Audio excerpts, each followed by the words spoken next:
Welcome to the newsroom. I am Joy Ucheji. These are the headlines we're tracking at the moment. Due to the deplorable state of the asphalt pavement and expansion joints of the Odo-Iya-Alaro Bridge, the Lagos State government has announced that traffic will be diverted at the bridge from Monday, 22nd July 2024 to carry out emergency repairs. In a statement released by the State Commissioner for Transportation, Oluwaseun Oshiyemi, the repairs will be carried out in two phases for 90 days. The first phase of the repairs will cover the Ojota bound lane, while the second phase will cover the Yaba/Ojuelegba and Maryland bound lane.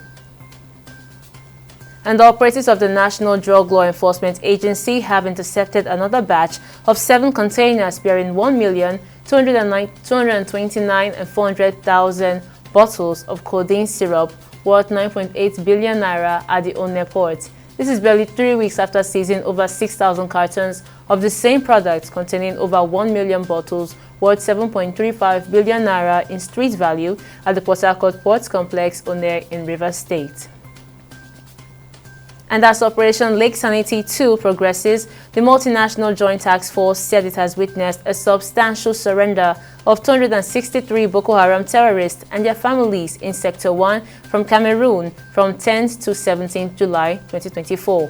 A statement signed by the Chief Military Public Information Officer, HQ MNJTF N'Djamena Chad, Lieutenant Colonel Abubakar Abdullahi on Friday. He said the wave of surrender started on 11th July 2024, when 5 terrorists surrendered to the task force troops in Wugo, the Nigerian-Cameroon border.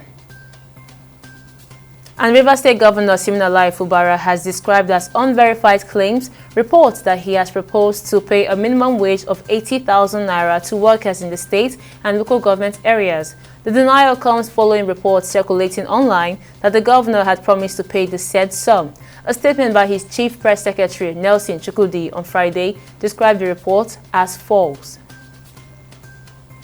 And on businesses including banks, airlines, telecommunications companies, TV and radio broadcasters, and supermarkets have been taken offline after a blue screen of death error screens were seen on Windows workstations across the globe. Users of the subreddit for cybersecurity firm CrowdStrike reported issues in India, United States, and New Zealand. On the foreign scene, at least 104 police officers and 30 journalists were injured in Bangladesh during a day of violent clashes across the country, private broadcaster reported. The network said that 702 people were injured during Thursday's confrontation between people and the police and student protesters with clashes in 26 of the country's 64 districts.